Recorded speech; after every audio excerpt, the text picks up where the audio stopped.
there, rub-a-dub subs, it's Blackmetalwerewolf making a brand new video for you this week. And today I'm going to be doing another review.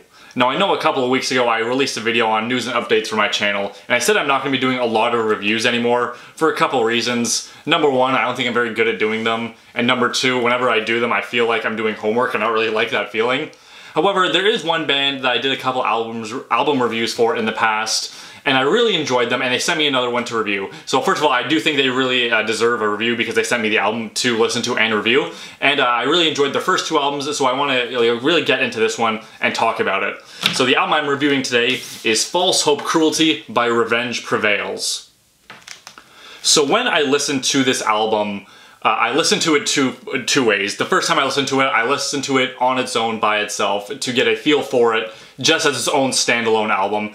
And then after I did that, I listened to the first two albums again from the band, which were Black Void Injection and Dark Trembling Solace. So seeing as this is their third album, I kind of wanted to compare it to their first two albums. So first I listened to it on its own, and then I compared it to the first two albums. And I have to say that the band, I feel, has really grown since their first two albums. The first two albums were very good, and I very much enjoyed them, but I felt like as musicians, they really grew into this album. I find that some bands, you know, they find their first album, they use their first couple albums to like find their sound, where I think that in their first albums they found their sound, and then this album they took it up a notch, where some bands will like, okay, well we did this and now we're gonna change it and do this, whereas these guys are like, hey, we did this, now let's find a way to make it better. One thing I really enjoyed about Revenge Prevails is how intelligent their lyrics are. This band is like a blackened death metal, and I find that a lot of times when bands try to do that sound, they fall into stereotypes. They see black and death metal bands and then they look at it at the surface and be like, okay, it's black metal, we have to sing about Satanism and paganism and, you know, all the stereotypical shit. Whereas these guys are like, okay, we really like this sound, but let's do our own things with the lyrics. So when I was sitting down listening to the music and reading through the lyrics, like you can tell there is, whoever wrote the lyrics for the albums, there is high intelligence there. Whoever wrote these lyrics is a very smart person, and because they don't just fall into stereotypical bullshit, they have like a wide variety of you know, philosophical thoughts. See, I'm not nearly as smart as the person who wrote these lyrics, but I just don't think that like they're like, okay, let's do the stereotypical stuff. Let's go above and beyond and explore our own thoughts and the thoughts of other like really smart people, and I really enjoyed that about this album. So on a lyric basis, very, very solid, intelligent, not stereotypical, doing their own thing. I very much enjoyed that. But that's enough about the lyrics. If I wanted to sit down and just read words, I could just pick up a book. This is an album, how does the music actually sound? Well, I think it's actually quite well produced, and after reading the liner notes, after listening to the music, I could tell that the band was self-produced, and they did it in the Revenge Prevails Laboratory 2.0. So after listening to it, you can tell there's a bit of an extra layer of polish compared to the first two albums. Not so much that's like ultra noticeable, but there is some things where you can tell it's just better produced, better sound quality. You can really pick up all the things that are going on in the background. So I do really enjoy that. I thought the production value was quite good in it. There is another thing that I really enjoyed, is they were able to get a good mix of raw sounding classic or old school black metal, as long as really technical mastery of their instruments. There are some songs on here like Underworld and Apocrypha, which are like super hardcore, raw, thrashy black metal songs. And then there are other songs like Habeas Corpus and Roots Like Veins Bleeding that are like super technical, and just, you can tell these guys put a lot of effort and like writing their music and just mastering it while they were recording it. Incredibly well done in all fronts. I remember when I did my review of the first two albums, I noticed that I said that like, you know, the drummer and the bassist didn't get a lot of like time in the sun, like their talents weren't really showing off, where in this album they went full fucking throttle on all cylinders. I remember when I just sat down and listened to the song Into the Depths, which is the first song on the album, that drummer fucking killed it. And I thought, okay, maybe it's just like this one song where he's showing off. I was like, fuck no, this entire album, that drummer is bitching on it. He is just going nuts on the drums, and I thought it was so badass. Same with the bassist. There are sometimes they had like little mini bass solos where the bassist just totally rips. Oh, I absolutely love it. And so that's one thing I thought really improved upon their last two albums, where all the members of the band really stepped up their game. Another thing I noticed about their album, this album, is that like in the other ones, it was like guttural vocals with like the black metal high pitch and the death metal low growls.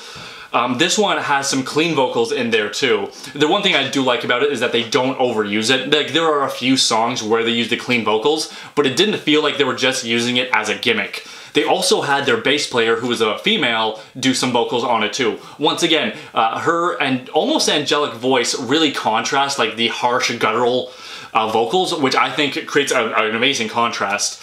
So it's good that they were able to get that in there to create a good contrast in some of the songs, but they didn't overuse it to the point where it became a gimmick, which is something I very much appreciate. Because there are some bands like, oh, we have a female singer, and that's their entire gimmick. Whereas these guys are like, yes, we have a female singing on this, but let's not focus our entire music on just one person singing. It's a collaborative effort, and it all comes together into very strong music. So if I had to pick some of my favorite songs off this album, my number one would probably be Habeas Corpus.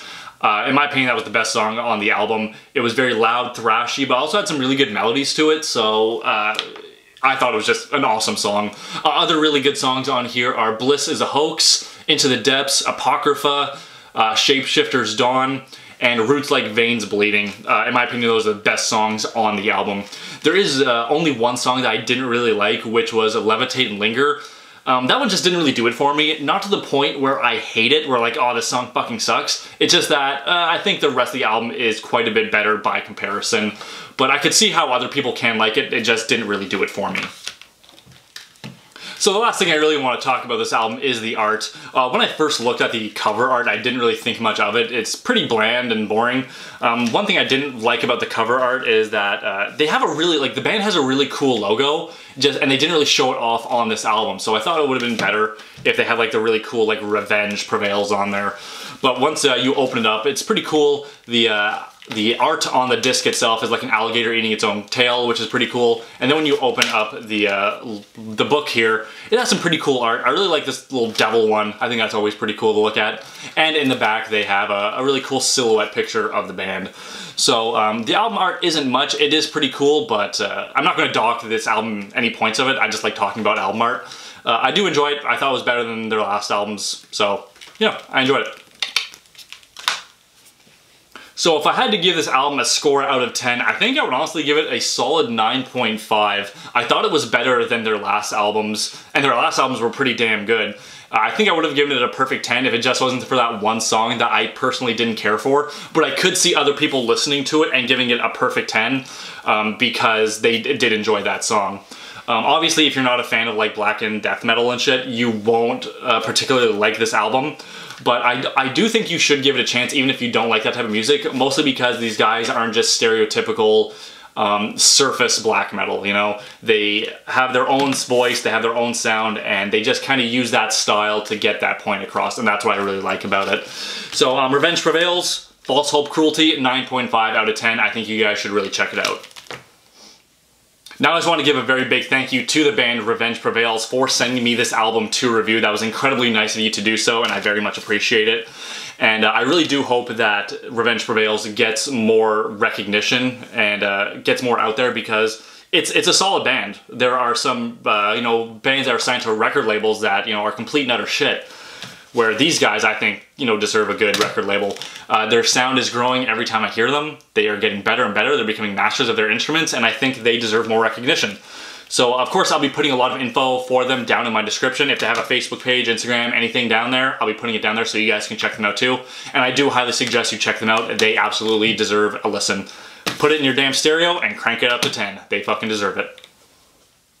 So that's it for today's video. If you like what you saw, don't forget to like and subscribe. Leave me a comment letting me know what you thought of today's video. Check out some of my past videos and share it with a few of your friends while you're at it. If you want to keep up with me on a more daily basis, you can follow me on Facebook and Instagram. I also have a P.O. box open. All of that info is down in the description. I also have a handful of patches left for sale, so if you'd like to get your very own, you can click right over here. There's also a link down in the description. Once again, I want to give a very big thank you to everybody over at Revenge Prevails. You guys are a very good band, and I very much appreciate it. So overall, thank you very much for watching, guys, and don't forget to stay brutal.